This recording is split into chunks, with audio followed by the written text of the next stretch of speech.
Well, hello, ladies, gentlemen, and whoever or whatever you identify as. Welcome back to the Shed of Tread. Welcome to another video. It's your good old article time, so we need to get our goggles on. Remember, I only save the headlines. I read them to you as I'm reading it myself for the first time. So this should be interesting. In any case, this is off the Big Issue website. Yeah, that's right. You know, the magazine paper thing you could buy from homeless people. You can also subscribe to them online if you so desire. In any case, let's get going. Jodie Whittaker, the exclusive Doctor Who exit interview. After an eventful 5 years, Jodie Whittaker is leaving Doctor Who. In an exclusive interview, she reflects on her achievements and regrets. And this was written by a gentleman called Adrian Loeb on the 15th of October, which was yesterday, when I'm recording this video, in any case. I'm doing fine. I just need to keep a better diary. Jodie Whittaker forgot all about her planned interview with the Big Issue ahead of her last episode of the star of Doctor Who. But fear not, we tracked her down. I should have come up with a really cool excuse, like some rock and roll thing, what I was doing. But alas, no. Whittaker said, just forgot.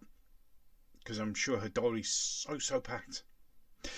Any case, one of the best things about doing Doctor Who was that I knew where I had to be every day. I knew that I'd be in every scene. You weren't. Every single day. Well, you weren't. There were times when you weren't actually in it. But in any case, not every single scene, but in any case. For a whole year, so I never had to write anything down. Now I'm on maternity leave. I'm a lady of leisure in absolute chaos. And congratulations, Jodie. I hope everything goes well with the birth of your child. You know, it's being a parent is pretty awesome. So best of luck with that, honestly. Really do. Wish you all the best of luck. Doctor Who is so many things to so many people. It was. But when Whittaker first found out she was taking the role over from Peter Capaldi back in 2017, it was, she admits, just a role. Yeah. She just didn't even pay any attention to anything. And when she was announced, remember she did this wonderful little video. I'm officially done by Doctor Who. Alright, rude.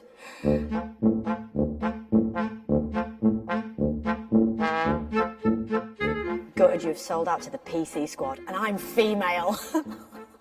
My son just pretend fainted with excitement. But an immortal, time-regenerating alien played by a woman, it just isn't realistic. Lots of folks who never cared about Doctor Who before are suddenly very concerned. Maybe we should announce that climate change is a woman. Fair point. Jamie Gillespie has added a lot of red angry faces. You've ruined it. You haven't even seen me do it yet. For each sexist bigot threatening not to watch, there'll be a young girl with a new hero they didn't have before. Hashtag good riddance. Hashtag Dr. 13. Sam, who is at, have a better name, Sam, on Twitter. I can't even say it. He said ruined. I hope we hang out sometime. Then also, don't forget that she admitted that she didn't watch many episodes of Doctor Who, and in reality, it was just a projection of the white male gaze.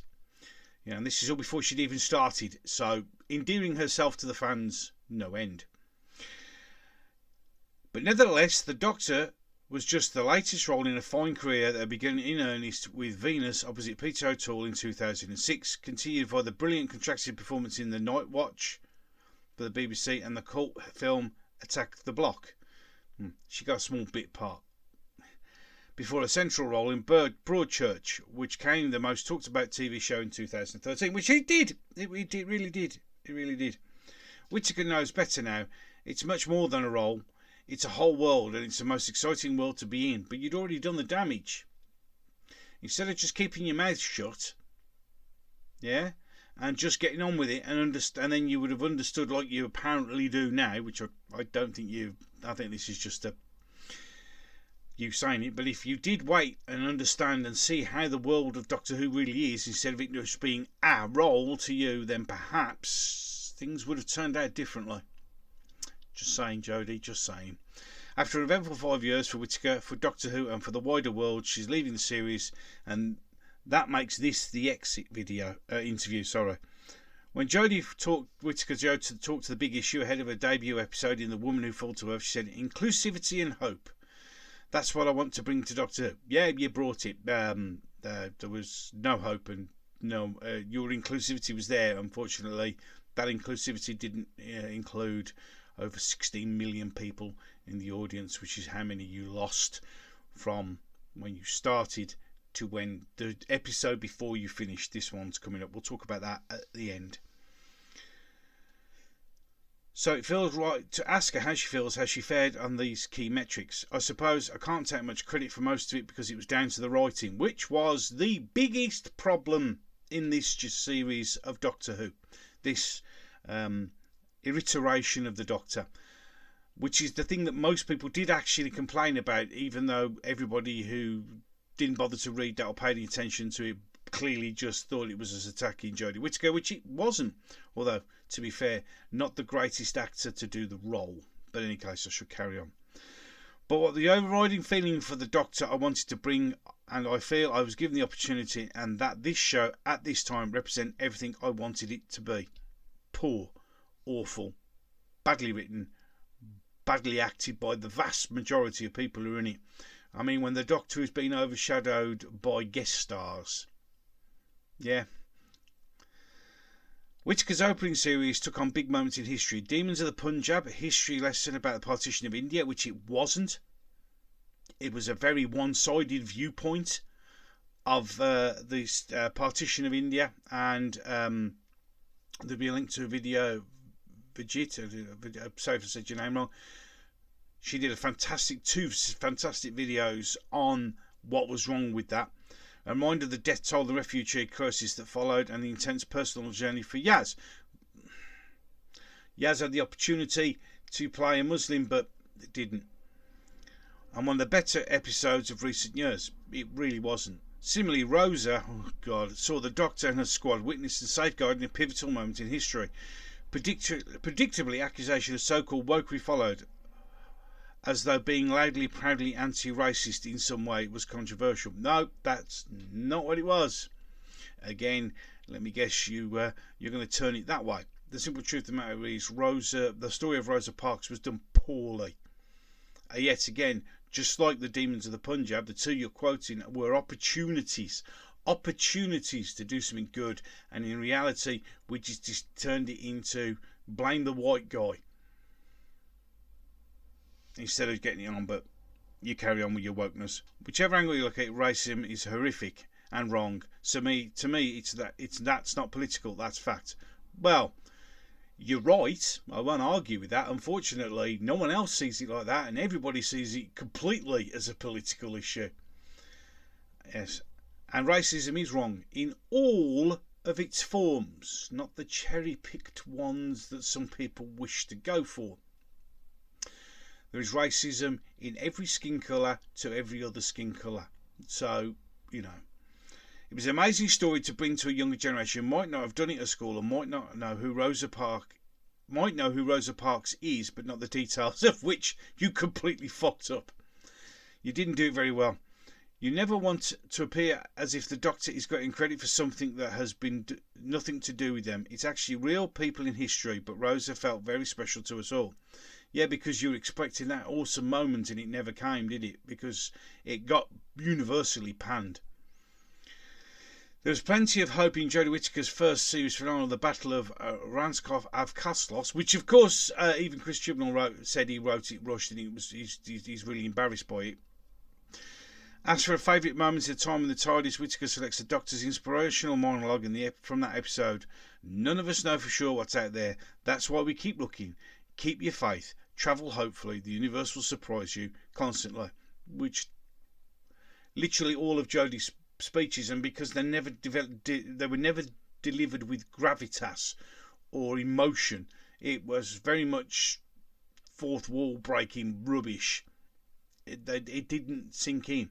I don't think there's any speech that Jodie did in her tenure that will ever be remembered, like for instance Peter Capaldi's one in the Zygon invasion, about war and and other ones, where I stand is where I fall, and David Tennant's Why Me, I Have So Much More to Give, and things when Wilfred Mott, there are those speeches. There are hundreds and hundreds of good speeches by the Doctors which stand out, but none of hers did, because most of them felt like they weren't a speech of inspiration and hope, but more of preaching and patronising in some cases.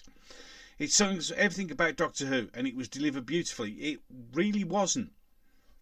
But, you know, if that's what you think, and if that's what you believe, that's fine. Before you all go, no, didn't get all offended over it.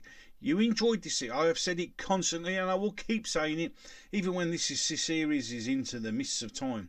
If you like Jodie Whittaker as the Doctor, if you've enjoyed this series of the 13th Doctor, fantastic. I am happy for you. I'm glad you enjoyed it.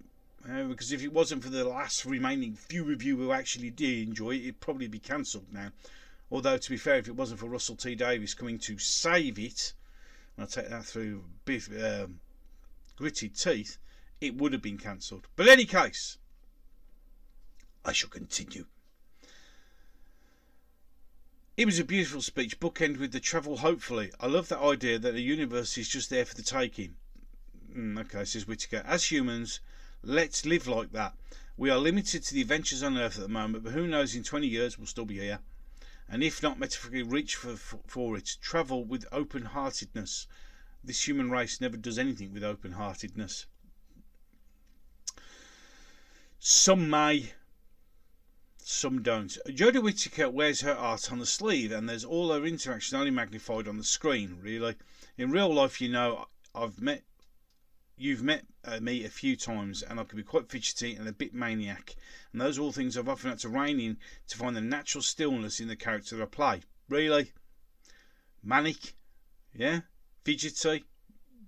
Fourth Doctor? Second Doctor? 10th? You see, those are actual characteristics of the Doctor in multiple forms. But you just keep reining it in. Not this time. I had to take it and dial it up for the Doctor. There you go. And Chris Chibnall was brilliant at pushing me in that direction. My opening line was brilliant, and it has been. And my dialogue in the regeneration is really just perfect. Well, we'll wait and see for that. But your first word, brilliant, was actually not how you thought it was. Chris has really married the optimism with the loneliness and sadness that comes with having such hope and then such loss as that hope is dashed. I didn't know it was going to be an emotional challenge for me so much. Where was your emotion? If it was as bad as you just said, if it was like that, where was it? You never saw it on the screen, ever. Well, I say if there's one more, maybe you might. Back to the exit interview. Has she felt supported in the role? 100%, 1,000,000%. You can't have 1,000,000%. It's only 100%. Yeah, it's only 100% of everything. Any regrets? None. I would have loved it if my last season had been me, Mandip Gill, John Bishop, plus Bradley Walsh and Tosin Cole. When those guys left, I found it really heartbreaking. It was like breaking up the band, but then we got a great new band member, so it's not a regret, just a petulant child who doesn't like change. Bradley Walsh and Tosin Cole walked because they knew that this was going to be a poison chalice around the neck. Not so much for Bradley Walsh, the guy's a legend. Tosin has got a new role in an American series. Fingers crossed it goes well for you, son. I hope it really does. Did she receive sufficient feedback? I felt like I heard the bits that were nice to hear, and I managed to filter out the bits that would have probably upset me. And so you lived in an echo chamber then. Excuse me. You lived in the echo chamber. Only listen to the good and never to the bad. What comes next has been trialled for a long time. Fans are excited. Whittaker is also excited. No, she's not. She's got a baby on the way. That's probably where the excitement comes. Russell T Davies is taking the reins again for Chibnall after 12 years away. Ncuti Gatwan is going to be the next lead actor for the iconic show in the British television series, and filming starts very soon. But first, we think David Tennant will reprise the role opposite his old sparring partner Catherine Tate in special episodes to mark the 60th years of Doctor Who in 2023, obviously, because that's when it is. Of all the things to happen, you can't get more excited than Russell T Davies coming back, and we did. And then it was very much tempered, and yeah, I'm waiting and seeing. It says Whittaker echoing the entire Doctor Who fandom. I wouldn't say it's the entire Doctor Who fandom. There are some people who have concerns, and there are some people who just genuinely don't like Russell T Davies and never did like his writing for the New Who, because that's what Doctor Who fandom's always been about. You like some of the writers, you like some of the actors, some you do, some you don't. That's what it's all about. And it used to be fairly civil discussions. Now it's death threats and doxing and all the horrible things that come with that. It couldn't be in safer hands, and Shooter Gatwan doesn't need any advice from me, even though she swore blind that she'd given me Twitter so she could give him advice. He's far more qualified than me. He's absolutely amazing. Technically, Jodie, you've actually done more than him. A lot more than him. So what does that say if you think he's far more qualified than you? That raises a question that may need to be answered. I got caught up in the euphoria of it all, like everyone else, and it's a beauty of this job. You get to hand it on, you get to discover, like a fan, you're not a fan, where it's going to go next. I bet you don't even watch it. I bet you won't even give a shit about it. But in any case, and now I'll get to watch it without being stressed about whether I nail a speech, you never did, or people can understand my accent, like that annoying, grating Sheffield accent. No, I didn't. In any case, hopefully no more scrunchy faces. That'd be nice. I'll get to watch something I love from the safety of my own living room. I pretty much guarantee you won't be watching it. This is a paycheck. Once you've got it, you'll say all this stuff until you're gone. But, say it so you can leave the door open in case you need to come back here, in case the money starts running up and you get nothing else. The series is all about time and about the relentless march forward and all about creating a better future, but let's not get too far ahead of ourselves. Before Whittaker steps away from the TARDIS, she has a feature-length farewell. Anyone else looking forward to it? And everything we know about it sounds extraordinary. No, it sounds a hot mess.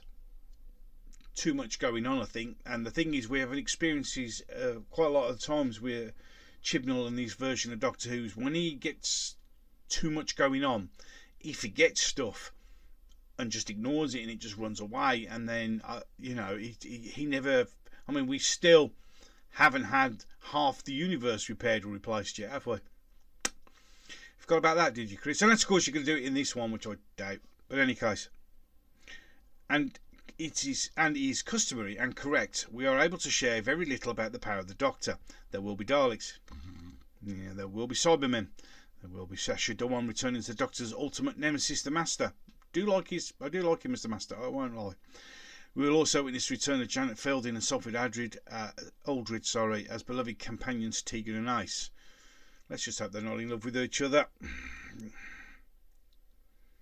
It's a fair list, innit? Says Whittaker. It's a right send-off for me. There may be more old friends and foes too. Let's just pack it full of stuff. Let's just overload it. Yeah, with stuff from Who. Let's just make it like some homage to Doctor Who, where in reality you'll pack it so full that the story will get lost. You've done it before. I'm sure you're going to do it again.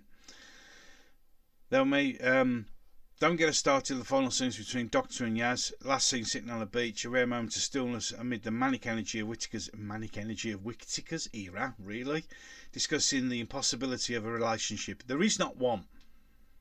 This just created this Thasmin. I mean, even the last three specials are now being called the gay trilogy, when it really isn't. Our storylines have mirrored the love and respect we have for each other and the joy of being around each other, says Whittaker over our French screen friendship with Gil. I knew the chemistry was there at her audition. I walked out and said to Chris, I could be best mates with her. And he was like, well, there are other important factors, but she made me laugh so much, I knew she would be someone I would never tire of being around. Yet her acting ability in this series has been, well, Hollyoak standard, shall we say. Shit. Pointless, poor. I mean, I'm still not used to seeing her every day yet. That's partly why I forgot about the part of this interview. I was walking around on the high street on the phone, monologuing to Mandy. Were you really? There are more big feelings in the power of the Doctor. Filming the final scene in order was tough. I was pulling on every emotional string, said Whittaker. We were like method actors. Yeah, the one thing you are not is a method actor. So forget that. On the last day, because it was the first time we filmed in order. So my last scene was the last scene. Okay, well that's standard filming practice. It gets filmed in, then it gets edited together. But this, obviously, they filmed this in sequence. Before they'd even finished checking the last take of the last scene, I was in bits. Even when we wrapped on the corridor, oh yeah, so it's in the corridor, we would always run down, or on the last costume check, the person who stood by you through all this time. You know, even my last lateral flow test was emotional. Why are you still testing? You don't need to test anymore. The day after Jodie Whittaker shot her final scene, she was on Graham Norton's show, having to lie to the nation's favourite chat show presenter. I was in a bit of a daze on his couch. I was hiding my pregnancy and I got really sick. So I was thinking I could have told him I was hungover from the rap party, but I wasn't at all. I was much more professional than that. I was really sick and hiding it. Then Coldplay got me up on stage while they sang, and I thought I'm either going to cry with joy or vom down myself and be publicly humiliated. Why hide it? Why didn't you mention to the staff at the back? Don't tell anyone, but I'm not feeling too good. Saving the knowledge that the future is bright, fans are hyped up and ready to give the generous celebratory reception to Whittaker's big finale. No, we're not. We really aren't. I don't know where you get that from. A few fans are hyped. The rest of us, the hype that you may be feeling is the fact that we just can't wait for it to be gone. I've had the excitement of Shooty being cast, but still, at this moment, even though I don't get to put the coat on, I am still the Doctor. And that's really emotional for me because I've loved it so much. In a way, it was completely unexpected. I just couldn't believe that I could enjoy something so much. Well, if you did, it was never reflected on the screen. But the thing is, no matter whether you like it or not, the simple truth of the matter is, she's always going to be the Doctor. She will be number 13. Whether you agree with it, whether you're not, whether you want it just to obliterate it from your mind or not, the simple truth of the matter is, she's the 13th Doctor, whether we like it or not. Nothing's going to change that. So we all need to get our heads around that, I think, and calm down a bit. She's going, finally, and we're going to get the 14th Doctor, and we'll wait and see how that goes, shall we? For some fans, there's been a nagging feeling that some of the sharpness in the writing and plot left with the end of Stephen Moffat's tenure and the way the show's moved around the schedule to A New Home on Sunday evenings and the loss of the Christmas episode in the favour of New Year's specials felt like a downscaling of ambition or lack of confidence. Audience figures suffered. No, the audience figures were suffering already. They were already in a nosedive before all that shit started. The excuse given was, you can't write another Christmas. There's no way you can write another Christmas story. Yes, you can. It's easy. Plenty of people have been on YouTube and have written, giving you the idea of a Christmas one. They moved it to New Year for politically correct reasons. Yeah. The simple truth of the matter is, the audience figures didn't suffer because of that. They suffered because it was just poor. The fact that what you just said is correct, that the writing was shit at best. But Whittaker brought real empathy to the role. No, she didn't. We'll just go to the cancer scene, shall we? Graham. Yeah, loads of empathy to that role. Oh, and the way she quite happily let two people kill themselves to save her own skin. Yeah, that empathy. A less solitary genius and more a team player. So much so that in most of the episodes she's in the background, with a rich humanity that contrasted nicely with Peter Capaldi's more alien interpretation. No. Well, where you got that shit from? And as the first woman in the role, Jodie Whittaker broke the vital and overdue new ground. Yeah, because that's what it was all about, and that's why it failed. It was a grand experiment that didn't work. So where next? It's a funny one, isn't it? If you're a guy, oh God, there's a real worry about being typecast. No, they could be typecast for a woman as well. That's just sexist to say that. Well, a bit of a cop-out. But for me, I was lucky. I was never in a situation that this feels repetitive. So I suppose anything that fills me with the kind of top of the roller coaster feeling that this did when I started, the exciting, fearful adrenaline, that was what I'm looking to do next. It doesn't have to tick a box. It will. It could be contained emotional drama set in one room. That could bring the same feeling and excite me in the same way as the epic and dystopian and cross-genre. And to those of us who'd love to see her one day tackle a Russell T Davies script, there is no one. But in any case, I shall carry on. I mean, literally no one. Maybe some of the famous hope that she's so fond of. The final question of the exit interview. Could you ever imagine returning to the fold? I know this is the end of my tenure properly, Whittaker says, pausing, fighting to hold back another upsurge of emotion. Then laughter. Bullshit. You try and sugarcoat. She can give a shit. But I'm clinging on for dear life, and I do keep saying that if Russell ever wants me, I would come back. I'm already vying for a walk-on part, and I'm trying not to annoy anyone, so I will just get asked back. And there you go. So Jodie thinks it's a wonderful show. Jodie thinks it's an amazing show. She gets it now. So why did you run your mouth off at the beginning before you'd even done it? That's just a PR exercise. That's just a standard I'm leaving. It's been fantastic and wonderful. It's just utter rubbish. Utter rubbish.